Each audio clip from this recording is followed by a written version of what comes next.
नमस्कार। मैं सैयद अख्तर श्री अरविंदो सोसाइटी की ओर से आपका बहुत बहुत स्वागत व अभिनंदन करता हूं। हम आज शिक्षा में शून्य निवेश नवाचार कार्यक्रम ZIIEI द्वारा संकलित एक रोचक व अभिनव नवाचार के बारे में आपको बताएंगे। हम इनोवेटिव पाठशाला के अंतर्गत NCERT के प्राइमरी सेक्शन के कक्षा 2 की गणित की पुस्तक गणित का जादू के पाठ 1 क्या है लंबा क्या है गोल के नवाचार अभिनव शिक्षा तकनीक की गतिविधि गृह कार्य परिवेश में व्यवहारिक शिक्षा का इस वीडियो में क्रियान्वयन करेंगे। हम आशा करते हैं कि आप इस वीडियो को देखने के उपरांत इस नवाचार तकनीक को अपने विद्यालय व कक्षा में अवश्य लागू करेंगे। इस पाठ को ZIIEI के कई नवाचार गतिविधियों से पढ़ाया जा सकता है, परंतु आज हम इसे गृह कार्य से समझेंगे। तो आइए पाठ का सार समझते हैं। प्रस्तुत पाठ क्या है लंबा क्या है गोल विभिन्न वस्तुओं के आकार आकृतियों और उनकी ज्योमेट्रिक विशेषताओं की जानकारी पर आधारित है। इस नवाचार की नवीनता यह है कि इसमें पाठ की संकल्पना से जुड़े वातावरण का अनुभव करके छात्रों से गृह कार्य कराया जाता है, जिससे कि पढ़ाई गई अवधारणा को मौजूदा माहौल से जोड़ते हुए छात्रों की बेहतर समझ विकसित की जाती है और साथ ही गृह कार्य की उपयोगिता को समझा जाता है। इस नवाचार की क्रियान्वयन प्रक्रिया के अंतर्गत पढ़ाए जा रहे पाठ की संकल्पना से जुड़े हुए अध्ययन हेतु लुढ़कने व खिसकने वाली चीजों को आसपास के वातावरण से जोड़ते हुए अवलोकन चर्चा और सांकेतिक प्रश्नों से गृह कार्य की जानकारी दी जाती है।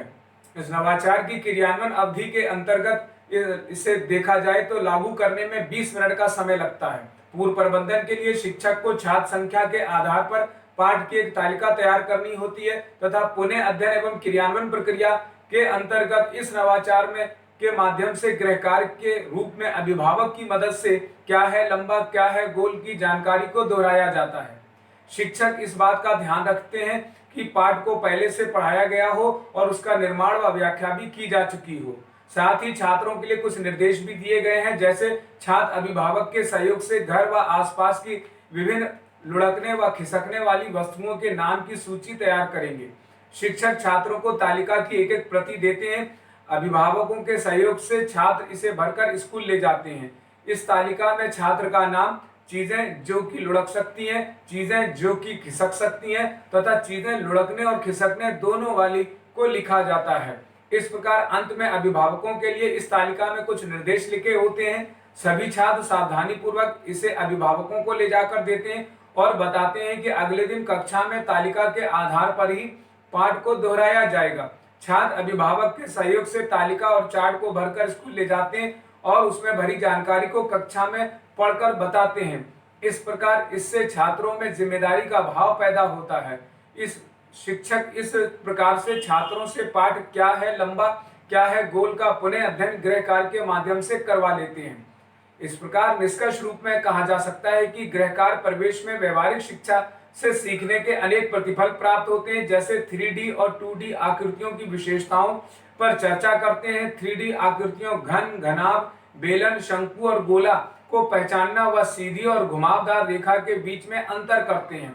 गृह कार्य को प्रयोगात्मक और अनुभवात्मक बनाते हुए इस निष्कर्ष पर पहुंचने की क्षमता भी छात्र विकसित करते हैं तथा मौखिक भाषा के साथ प्रश्न पूछना, तर्क देना और बातचीत करने की कला भी विकसित करते हैं। कही जा रही बात, कहानी, कविता इत्यादि को कहने की समझ भी छात्रों में विकसित होती है।